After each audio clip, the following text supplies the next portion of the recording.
नमस्कार आदाब दोस्तों वक्त हो चला है तमाम देश और दुनिया की सभी ताजा बड़ी खबरें जानने का। डालते हैं सुर्खियों पर नजर।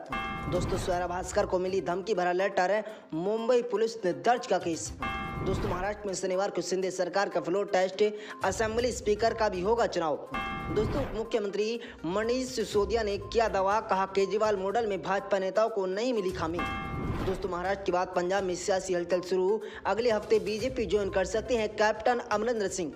दोस्तों उद्धव ठाकरे किस बात से भावुक हो गए थे संजय रावत, कहा आंखों में आंसू आ गए थे। दोस्तों आरा नगर अध्यक्ष को डीआईजी ने किया सस्पेंड, समय पर चार्जशीट समर्पित नहीं करने को लेकर हुई बड़ी कार्रवाई। दोस्तों राजस्थान में आज इंटरनेट सेवा को शाम 5 बजे तक के लिए किया गया बंद, प्रदेश हाई अलर्ट पर। दोस्तों अग्निपथ योजना को वापस लेने को पीएम मोदी और अमित शाह से मिलेंगे भगवत मान, पंजाब विधानसभा में प्रस्तावित पारित।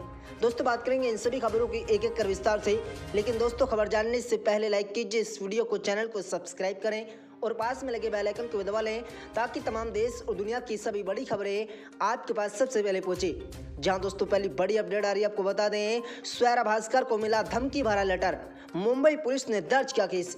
दोस्तों सामाजिक मुद्दों पर अक्सर अपनी राय रखने वाली स्वरा भास्कर को धमकी भरा लेटर मिला है। स्वरा भास्कर ने इसकी शिकायत दर्ज कराई है, जिसके बाद सरवा पुलिस स्टेशन में मुकदमा दर्ज कर लिया गया। दोस्तों पुलिस का कहना है कि मामले की जांच की जा रही है। रिपोर्ट के मुताबिक धमकी भरा यह लेटर स्वरा भास्कर के मुंबई के वर्सोवा स्थित घर में भेजा गया। हिंदी में लिखे इस लेटर में कहा गया है कि देश के युवा वीर सावरकर का अपमान बर्दाश्त नहीं करेंगे। इस लेटर को सोशल मीडिया पर शेयर करते हुए स्वरा भास्कर ने लिखा कि देश के नौजवानों तो खैर सड़कों पर नौकरी की मांग कर रहे हैं, पर एक जाति प्रजाति, महंगाई, बेरोजगारी, भुखमरी सब सहेगी, बस ऐतिहासिक सच और तथ्य सही कहेगी। इतना रोज पर नंबर रेवाड़ी में बैठे किसी चाचा का डाला है भाई ने। दोस्तों वीर द बेंडिंग और नील बटे सन्नाटा जैसी फिल्मों में काम करने वाली स्वरा भास्कर ने हाल ही में उदयपुर में दर्जी की हत्या की निंदा की थी। स्वरा ने लिखा था कि निंदनीय अपराधों के साथ कानून के मुताबिक तुरंत और सख्ती से निपटाया जाना चाहिए। अगन्य अपराध है, जैसा कि अक्सर कहा जाता है कि अगर आप अपने भगवान के नाम पर मरना चाहते हैं तो खुद इससे शुरुआत करें। इससे पहले जून में एक्टर सलमान खान, उनके पिता सलीम खान को धमकी मिली थी। दोस्तों अगली बड़ी अपडेट आ रही है, आपको बता दें महाराष्ट्र में शनिवार को शिंदे सरकार का फ्लोर टेस्ट, असेंबली स्पीकर का भी होगा चुनाव। दोस्तों महाराष्ट्र के नए मुख्यमंत्री एकनाथ शिंदे को शपथ लेने के 2 दिन के भीतर ही फ्लोर टेस्ट के लिए सदन में उतरना होगा। इसके लिए महाराष्ट्र विधानसभा का विशेष सत्र बुलाया गया है। महाराष्ट्र विधानसभा का विशेष 2 दिवसीय सत्र 2 जुलाई 3 जुलाई को आयोजित हो रहा है, जिसमें महाराष्ट्र विधानसभा में अध्यक्ष का चुनाव होगा। दोस्तों अभी विधानसभा अध्यक्ष का पद खाली है, उस पद से कांग्रेस के नाना पाटिल ने पहले इस्तीफा दे दिया था। इसके अलावा इस विशेष सत्र में आपकी नजर एकनाथ शिंदे, देवेंद्र फडणवीस पर होगी, जिनकी अपनी सरकार का बहुमत साबित करना होगा। दोस्तों बीजेपी साथी पार्टी का दावा है कि उनके पास सदन में करीब 170 का संख्या बल है, जिसकी वजह से नवगठित सरकार को किसी भी तरह की चुनौतियों का सामना नहीं करना पड़ेगा। महाराष्ट्र विधानसभा में बहुमत साबित करने के लिए करीब 140 सदस्यों की जरूरत है, जिसे शिवसेना बीजेपी आराम से हासिल कर लेंगे। बता दें कि शिवसेना के नेता एकनाथ शिंदे ने गुरुवार को महाराष्ट्र के मुख्यमंत्री के रूप में शपथ ली, जबकि बीजेपी नेता महाराष्ट्र के 2 बार मुख्यमंत्री रह चुके देवेंद्र फडणवीस ने उप मुख्यमंत्री का पद संभाला। महाराष्ट्र के राज्यपाल भगत सिंह कोश्यारी ने गुरुवार शाम 7:30 बजे के आसपास उन्हें राजभवन में पद एवं गोपनीयता की शपथ दिलाई है। गौरतलब है कि गुरुवार को बीजेपी की तरफ से खुद देवेंद्र फडणवीस मीडिया के सामने आए थे। उन्होंने एक प्रेस कॉन्फ्रेंस को संबोधित करते हुए कहा था कि इस बात का ऐलान किया था कि एकनाथ शिंदे ही राज्य सरकार के मुख्यमंत्री होंगे, वे खुद सरकार में शामिल नहीं होंगे। देवेंद्र फडणवीस के इस ऐलान के बाद बीजेपी के शीघ्र नेताओं ने उन्हें सरकार में शामिल होने के लिए मनाया। बीजेपी के राष्ट्रीय अध्यक्ष जेपी नड्डा ने उन्हें सरकार में शामिल होने और जनता की सेवा करने के लिए मनाया है, जिसे उन्होंने मान लिया और देर शाम सरकार में शामिल हो गए। जहां दोस्तों अगली बड़ी अपडेट आ रही है, आपको बता दें उप मुख्यमंत्री मनीष सिसोदिया ने दावा किया है कि केजरीवाल मॉडल में भाजपा नेताओं को नहीं मिली खामी। दोस्तों उप मुख्यमंत्री मनीष सिसोदिया ने दावा किया कि सरकारी मोहल्ला क्लिनिक विद्यालयों के निरीक्षण के लिए दिल्ली आया गुजरात भाजपा नेताओं का प्रतिनिधिमंडल शासन के केजरीवाल मॉडल में कोई खामी नहीं खोज पाया है। 2 दिन तक पूरी दिल्ली घूमने के बावजूद किसी भी सरकारी स्कूल या मोहल्ला क्लिनिक में कमी नहीं निकाल पाई। आखिर में एनजीटी आदेश के तहत एक बंद मोहल्ला क्लिनिक और एक स्कूल के स्टोर रूम के सामने फोटो खिंचवा ली। दोस्तों दिल्ली सचिवालय में मीडिया से बात करते हुए मनीष सिसोदिया ने कहा है कि गुजरात से भारतीय जनता पार्टी का ये प्रतिनिधिमंडल दिल्ली मॉडल देखने मंगलवार को राष्ट्रीय राजधानी पहुंचा था। सिसोदिया के मुताबिक हमें ये कहते हुए गर्व हो रहा है कि वो 2 दिन तक दिल्ली में घूमने के बाद भी हमारे विद्यालयों एवं मोहल्ला क्लिनिक में कोई भी खामी नहीं निकाल पाए।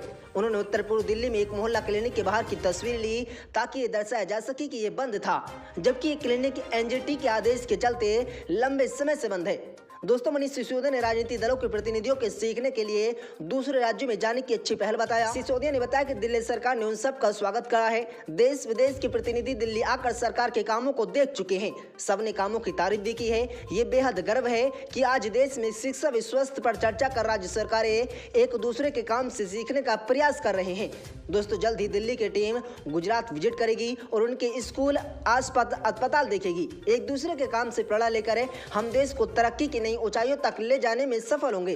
दोस्तों, भ्रष्टाचार बर्दाश्त नहीं होगा। सीबीआई की तरफ से डीटीसी के एक अधिकारी को गिरफ्तार किए जाने से जुड़े सवाल पर सिसोदिया ने कहा है कि दिल्ली सरकार भ्रष्टाचार बर्दाश्त नहीं करेगी। सरकार की नीति भ्रष्टाचार पर पूरी तरह से रोक लगाने की है।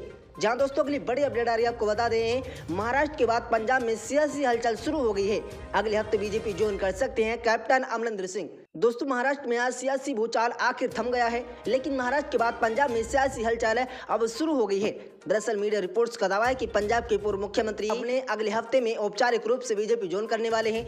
इंडियन एक्सप्रेस की खबर के मुताबिक कैप्टन अमरिंदर सिंह फिलहाल लंदन में है और अगले हफ्ते उनके भारत लौटने की संभावना है।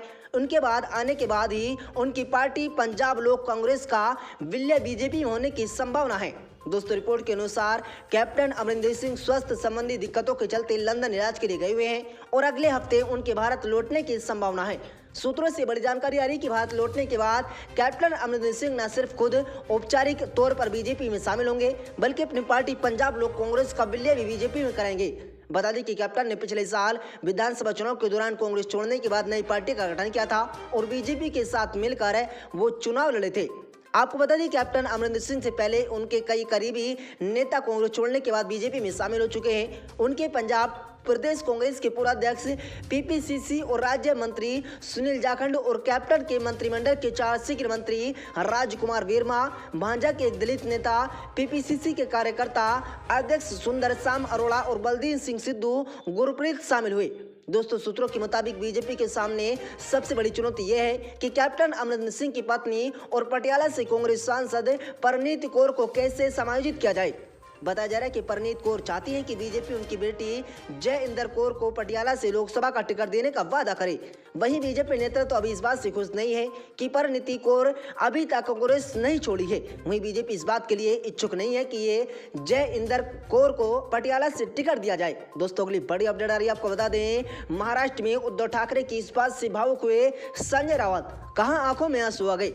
दोस्तों, शिवसेना सांसद संजय राउत ने कहा है कि महाराष्ट्र ने उद्धव ठाकरे के रूप में एक समझदार और सभ्य मुख्यमंत्री खो दिया, जिन्होंने शालीनता से पद छोड़ दिया है। दोस्तों, महाराष्ट्र के मुख्यमंत्री उद्धव ठाकरे ने बुधवार को कहा है कि उनकी रुचि संख्या बल के खेल में नहीं है और इसलिए वे अपने पद से इस्तीफा दे रहे हैं। संजय राउत ने ट्वीट किया है कि मुख्यमंत्री उद्धव ठाकरे ने शालीनता से अपना पद छोड़ दिया। हमने एक समझदार और सभ्य मुख्यमंत्री खो दिया है। रावत ने कहा कि वे शिवसेना के संस्थापक बाल ठाकरे की विरासत को आगे बढ़ाएंगे और जेल जाने को तैयार हैं।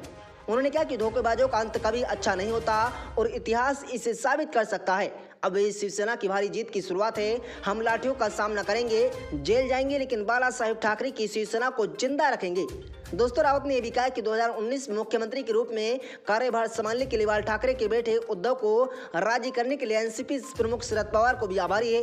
उन्होंने कहा कि पवार ने अपना मार्गदर्शन किया है जब उनके उद्धव ठाकरे लोग शिवसेना के बागी विधायक उनकी पीठ में छुरा घोंप रहे थे। पवार मजबूती से उद्धव के पीछे खड़े रहे। दोस्तों, संजय राउत ने कहा कि कांग्रेस नेता हमेशा सरकार के साथ रहे। उन्होंने कहा कि सत्ता आती जाती है और यहाँ कोई भी स्थानीय रूप से सत्ता में रहने के लिए नहीं है। उन्होंने ये भी कहा कि न्याय अवश्य होगा। रावत ने कहा कि अग्नि परीक्षा का समय है, वे दिन जल्द ही बीत जाएंगे। इससे पहले उन्होंने कहा था कि ठाकरे जिम्मेदारी से भागने वाले नहीं हैं और वे अंत तक लड़ेंगे। उन्होंने कहा कि शिवसेना फिर से उठेगी और शिवसैनिक फिर से मुख्यमंत्री बनेगा। उन्होंने कहा कि उद्धव ठाकरे हमारे नेता हैं, जिस तरह का समर्थन है हम उनके साथ अंत तक खड़े रहेंगे। दोस्तों, अगली बड़ी अपडेट आ रही है, आपको बता दें आरा नगर थाना अध्यक्ष को डीआईजी ने किया सस्पेंड। समय पर चार्जशीट समर्पित नहीं करने को लेकर हुई बड़ी कार्रवाई। दोस्तों बिहार के आरा शहर में अपराधियों पर नकेल कसने के लिए पुलिस जुटी हुई है। ऐसे में काम में लापरवाही बरतने को लेकर शाहबाद रेंज के डीआईजी छत्रनील सिंह ने बड़ा एक्शन ले लिया है। दोस्तों डीआईजी ने आरा नगर अध्यक्ष आरबी चौधरी को सस्पेंड कर दिया। थाना अध्यक्ष को कोर्ट के काम और चार्जशीट भेजने में लापरवाही का आरोप लगा है।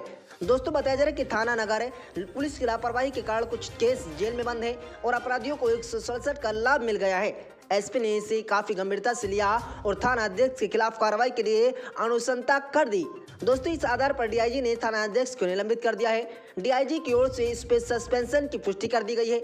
बताया जा रहा है कि भोजपुर एसपी और कार्रवाई की अनुशंसा की गई है। रिपोर्ट मिलते ही सस्पेंशन की कार्रवाई कर दी गई। दोस्तों अगली बड़ी अपडेट आ रही है, आपको बता दें राजस्थान में आज इंटरनेट सेवा को शाम 5 बजे तक किया गया बंद। प्रदेश हाई अलर्ट पर। दोस्तों राजस्थान के उदयपुर में जिस तरह से टेलर कन्हैयालाल की हत्या की गई, उसके बाद प्रदेश में हालात अभी भी काफी तनावपूर्ण है। यही वजह कि प्रशासन सुरक्षा को लेकर काफी अलर्ट है। आज जुमे की नमाज और उदयपुर यात्रा को लेकर शीघ्र अधिकारियों ने सख्त आदेश दिए हैं। आज पूरे प्रदेश में इंटरनेट सेवा को शाम 5 बजे तक के लिए बंद कर दिया गया है। तमाम शहरों को अलर्ट मोड पर रखने के लिए कहा गया है। बता दी कि कन्हैयालाल की हत्या के बाद लोगों ने विरोध प्रदर्शन किया था। हालात को देखते हुए खुद प्रदेश के मुख्यमंत्री अशोक गहलोत ने कन्हैयालाल के परिवार से मुलाकात की थी और परिजनों को 51 लाख रुपए का चेक दिया था। दोस्तों कन्हैयालाल की हत्या को लेकर मुख्यमंत्री ने कहा है कि इस घटना ने पूरे देश को हिलाकर रख दिया है। हमने इस मामले में तत्पर कार्रवाई की है और दोनों ही आरोपियों को गिरफ्तार कर लिया। एक दिन की जांच में पता चला है कि इन लोगों की तरह अंतर्राष्ट्रीय संगठनों से जुड़े हैं। दोस्तों अगली बड़ी अपडेट आ रही है, आपको बता दें अग्निपथ योजना को वापस लेने को पीएम मोदी और अमित शाह से मिलेंगे भगवत मान। पंजाब विधानसभा में प्रस्ताव पारित। दोस्तों पंजाब के मुख्यमंत्री भगवत मान ने कहा है कि वे अग्निपथ योजना के बारे में प्रधानमंत्री नरेंद्र मोदी और गृह मंत्री अमित शाह से मुलाकात करेंगे। वे पीएम मोदी और केंद्रीय गृह मंत्री अमित शाह से अग्निपथ योजना वापस लेने का अनुरोध करेंगे। युवाओं के साथ ऐसा नहीं होना चाहिए कि वे 4 साल सेना में काम करें और फिर रिटायर हो जाएं। इससे पहले भगवत मान ने पंजाब विधानसभा में अग्निपथ योजना के खिलाफ प्रस्ताव पेश किया। इस प्रस्ताव का भाजपा को छोड़कर सभी दलों ने समर्थन किया है और ये पारित हो गया है। दोस्तों केंद्र सरकार की अग्निपथ योजना को वापस ले जाने की मांग की जा रही है और प्रस्ताव पंजाब विधानसभा में